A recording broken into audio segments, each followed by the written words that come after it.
அனைவருக்கும் வணக்கம். நம்ம நாட்டுடைய விடுதலைக்காக தன்னையே ஒப்படைச்சிக்கிட்டு உழைத்திருக்கக்கூடிய பசும்பொன் முத்துராமலிங்க தேவர் திருமகனாருடைய நினைவிடத்தில் இன்றைக்கி எங்களுடைய மரியாதையை செலுத்தியிருக்கிறோம். பசும்பொன் திருமகனார் புகழை பற்றி சொல்லணும்னா, பேரறிஞர் அண்ணா அவர்கள் பெருமையோடு எடுத்து சொன்னதை நான் இங்கே நினைவு கூற விரும்புகிறேன்.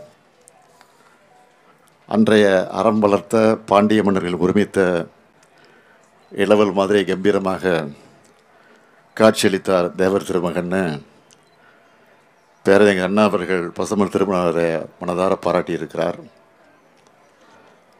1963ஆம் ஆண்டு பசும்பொன் அவர்கள் நிறைவேறிய போது பேரறிஞர் அண்ணா அவர்களும் தலைவர் கலைஞர் அவர்களும் அன்றைக்கு கழகத்திலே இருந்த மக்கள் திலகம் எம்ஜிஆர் அவர்களும் லட்சிய நடிகர் எஸ்எஸ்ஆர் அவர்களும் இந்த பசும்பொன்னுக்கு வந்து அஞ்சலி செலுத்தியிருக்காங்க.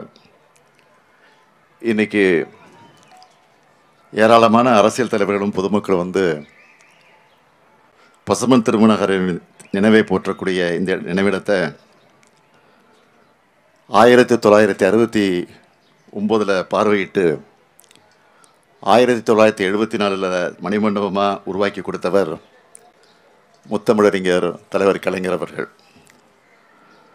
பாம்பன் பாலத்தை கட்டிய நீலகண்டன் அவர்கள்தான் இதையும் கட்டியிருக்கிறார்.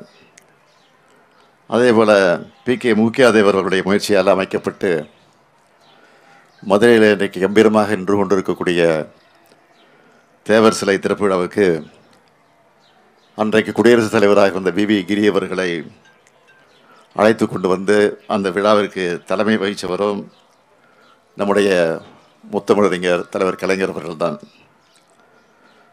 பசும்பொன் திருமகனாருடைய நினைவை போற்றக்கூடிய புகழை சொல்லக்கூடிய வகையில் தலைவர் கலைஞர் அவர்கள் செய்த முன்னெடுப்புகளை தலைப்புச் செய்திகளாக சிலவற்றை மட்டும் நான் இங்கே பெருமையோடு குறிப்பிட விரும்புகிறேன். மதுரை ஆண்டாள்புரம் பாலத்துக்கு முத்துராமலிங்க தேவர் பாலம் என்று பெயர் சூட்டினார். காரைக்குடி அழகப்பா பல்கலைக்கழக அந்த பல்கலைக்கழகத்திற்கு தேவர் பெயரால் 25 லட்சம் மதிப்பிலான அறக்கட்டளையை உருவாக்கினார்.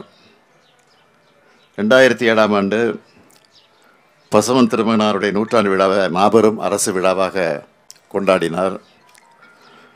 பசும்பொன் திருமகனார் நினைவகத்தில் அணையா விளக்கை அமைச்சது, தேவர் இல்லத்தை 10 லட்சம் ரூபாயில் புதுப்பித்தது, 9 லட்சம் ரூபாயில் நூற்றாண்டு விழா வளைவு அமைத்தது, 9 லட்சம் ரூபாயில் புகைப்பட கண்காட்சி, 4 லட்சம் ரூபாயில் நூலகம், 5 லட்சம் ரூபாயில் முடி இறக்கக்கூடிய இடம், 5 லட்சம் ரூபாயில் பால்குட மண்டபம், 5 லட்சம் ரூபாயில் முளைப்பாரி மண்டபம், நினைவகத்தை சுற்றி இருக்கக்கூடிய சாலையை கல் சாலையாக்குனது தலைவர் கலைஞர் அவர்கள்.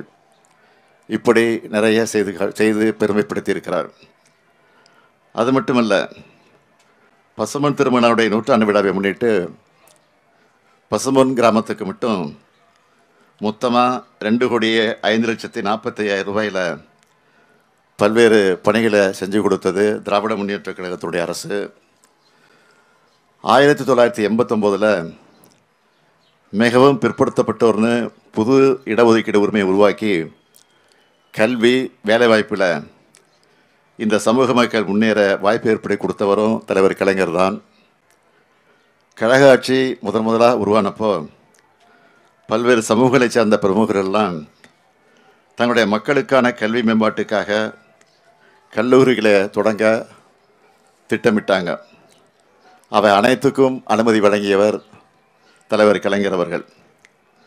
அதிலையும் குறிப்பாக முக்குளத்தோர் சமூகம் தங்கள் பெரும்பான்மையாக வாழற இடங்களில் கல்லூரிகள் அமைக்க திட்டமிட்டாங்க. முன்னாள் பேரவைத் தலைவர் செல்லபாண்டியன் அவர்கள் தலைமையில் தேவர் கல்வி சங்கம் உருவாக்கப்பட்டுச்சு.